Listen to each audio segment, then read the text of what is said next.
یعنی 146 آیت میں ہم نے یہ جانا تھا کہ یہود و نصارہ انکار کر رہے ہیں اگر قرآن سے اور صاحب قرآن کے نبی ماننے سے، تو اس کی وجہ یہ نہیں ہے کہ وہ ان کو پہچانتے نہیں ہیں، وہ تو ان کو اپنے بیٹوں کی طرح پہچانتے ہیں۔ اور اس کے جواب میں آپ کے سامنے 2-3 باتیں رکھی ہوئی ہیں آپ نے، کہ جب پہلی وحی کے بعد حضرت حجیجہ حضور کو لے کے اپنے کزن بردر کے گھر گئی، ورقہ بن نوفل، تو انہوں نے پوری بات آپ کو کہی کہ ہماری کتابوں میں آپ کی بشارت موجود ہے، اور وہ جو آئے تھے وہ جبریل امی تھے، اور ان کا کام ہے وہی لانا۔ نبی اکرم صلی اللہ علیہ وسلم تو اتنے معصوم تھے، ان کو تو کچھ بھی نہیں پتا تھا کہ میرے ساتھ کیا ہوا ہے، ان کو تو یہ بھی نہیں پتا تھا۔ تو جب ورقہ بن نوفل کے پاس گئے تو انہوں نے بتایا کہ وہ جبریل جو آئے تھے امی، وہ فرشتے آئے تھے، اور آپ اللہ کے نبی ہیں، اور ہماری کتابوں میں آپ کی بشارت موجود ہے، اور میں اگر زندہ رہا تو میں آپ پر ایمان لے آؤں گا۔ لیکن کچھ ہی دن کے بعد ان کی ڈیتھ ہو گئی۔ اسی طرح آپ کو اگر یاد ہو تو نبی اکرم صلی اللہ علیہ وسلم چھوٹے سے تھے، 8 سال کے، جب وہ اپنے چچا کے ساتھ گئے تھے شام کے سفر پہ، تو وہاں پادریوں نے ان کو دیکھ کر تو چچا ابو طالب سے کہا تھا کہ ان کو واپس لے جاؤ، ہمارے لوگوں کو اگر پتہ چل گیا تو وہ ان کو قتل کر دیں گے، تو آپ ان کو واپس لے جاؤ۔ اب یہ باتیں ہمیں گواہی کے طور پر یہ بتا رہی ہیں کہ وہ اللہ کے نبی کو اچھا سا جانتے تھے کہ یہ نبی ہیں۔ اگر وہ انکار کر رہے تھے تو اس کی وجہ صرف یہ تھی کہ یہ ہماری نسل سے کیوں نہیں، اور یہ ہٹ درمی اور ضد ان کے اندر موجود تھی۔ اب وہ چھوٹی چھوٹی باتوں پہ اعتراض کرتے تھے۔ اب ان کو اعتراض یہ اندر سے وہ خوش اس بات پہ تھے کہ دیکھیں یہ نبی ہمارے قبلے کی طرف منہ کر کے نماز پڑھے ہیں، حالانکہ بیت اللہ تو حضرت آدم کے زمانے سے یا ان کے فوری بعد کے زمانے سے موجود ہے، کیونکہ یہ بات ہمیں ایسے پتہ چلتی ہے کہ جب حضرت ابراہیم نے دیواریں اٹھائی تھیں تو وہ نیچے اس کی بنیادیں موجود تھیں، تو وہ اس سے بھی پہلے اللہ کا گھر کب تعمیر ہوا، کیسے ہوا، ہمیں نہیں پتا، اللہ کو پتا ہے۔ مائٹ بھی کہ وہ شروع سے ہی ہو، مائٹ بھی کہ اللہ نے آسمان سے ویسے ہی اتارا ہو، کیونکہ ہمیں نہیں پتا اس کے بارے میں۔ تو وہ اندر سے اب جب تحویل کعبہ کا حکم آنے والا ہے تو اللہ جی اس کی تمہید باندھ رہے ہیں کہ تم مشرق کی طرف منہ کر کے نماز پڑھو چاہے مغرب کی طرف، یہ نیکی نہیں ہوتی۔ سمجھاتے ہیں جیسے اپنے بچوں کو کہ بھئی یہ ایسے کرو گے تو اس سے کوئی فرق نہیں پڑتا۔ آپ نے اس سے پہلے پڑھا تھا کہ حج کے مناسک جو ہیں وہ ادا کرتے تھے تو پچھلے دروازے سے آنا بڑی نیکی سمجھتے تھے، تو اللہ جی نے کہا یہ کوئی نیکی نہیں ہے، سیدھی طرح سیدھے دروازوں سے آؤ گھر کو، اس کو نیکی مت جانو۔ اب یہاں اللہ جی یہی بات کہہ رہے ہیں کہ مشرق کی طرف منہ کر کے نماز پڑھو یا مغرب کی طرف منہ کر کے نماز پڑھو، اس کو نیکی مت جانو۔ اصل میں کعبہ کیا ہے؟ ہماری اجتماعیت کا اظہار کرنے کے لیے، کہ متحد رہنے کے لیے، دشمن پر روک ڈالنے کے لیے، لوگوں کو یہ پتہ چلے کہ یہ ایک قوم کی حیثیت سے ہے۔ ہم کعبے کو پوجتے تو نہیں ہیں، ہم کعبے کی طرف منہ کر کے نماز پڑھنے کا اصل مقصد کیا ہے؟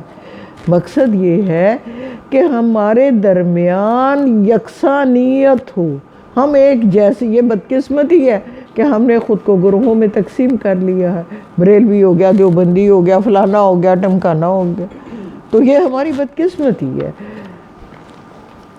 اب اللہ جی ہمیں جو بتا رہے ہیں وہ یہ کہہ رہے ہیں کہ مشرق یا مغرب کی طرف منہ کر کے نماز پڑھنا نیکی نہیں ہے۔ نیکی تو یہ ہے، یہ کہہ کے آگے پوری باتیں ہمیں بتائی گئی ہیں کہ نیکی ہوتی کیا ہے۔ تو تو ہر مسلمان کو یہ اصول اپنانے چاہیے، یہ نیکی کے اصول ہیں اور ان کے اوپر کاربند رہنا چاہیے۔ تو کہا یہ گیا، اس کو آیت البر بھی کہا جاتا ہے۔ لیس البر ان تولوا وجوہکم قبل المشرق والمغرب، نہیں ہے یہ بر، نیکی ہوتا ہے نا، لن تنالوا البر، چوتھا پارہ شروع ہوتا ہے، تم نیکی کے اعلیٰ معیار تک نہیں پہنچ سکتے۔ بر یاد رکھنا ہے، نیکی لیس نہیں ہے، ان یہ کہ تولو تم موڑ لو، وجوہکم اپنے چہروں کو، مشرق کی طرف یا مغرب کی طرف، ولیکن البر نیکی تو یہ ہے، آگے بتایا، من آمن باللہ، پڑھ لی ہوئی ہے ہم نے، کوئی بات نہیں، کہ ہم ایمان لائے اللہ پر، والیوم الآخری، روز آخرت پر بھی ایمان لائیں، والملائکتی، فرشتوں پر بھی ایمان لائیں، والکتابی، اور کتابوں پر بھی ایمان لائیں، والنبیین، اور انبیاء پر بھی۔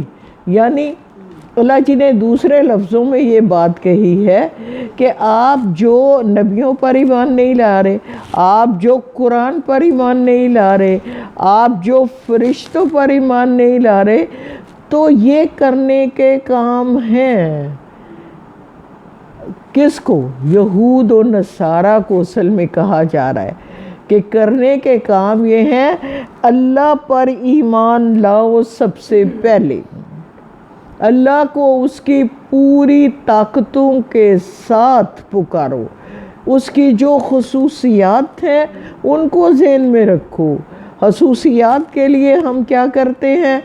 سب سے پہلے آیت الکرسی میں رب کی پوری خصوصیات بیان ہوئی، اور سورہ اخلاص میں کہ لم یلد ولم یولد ولم یکن لہ کفوا احد۔ یہ ہمیں، اب یہ دیکھیے، یہود و نصارہ ان دونوں پہ عمل نہیں کرتے، ان کے نزدیک حضرت عیسیٰ اللہ کے بیٹے ہیں، تو عمل تو نہیں ہوا نا۔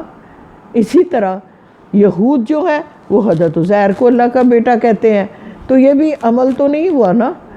اگلی بات جو ہے کہ اللہ کو یہ جانو کہ ان اللہ علی کل شیء قدیر ہے، ہر طاقت اس کے ہاتھ میں ہے، پیدا کرنے والا، رزق دینے والا،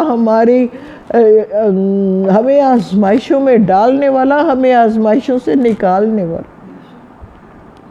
یہ ساری خوبیاں رب تعالیٰ کی ذات میں ہے، اس کو اسی حیثیت سے پہچانو۔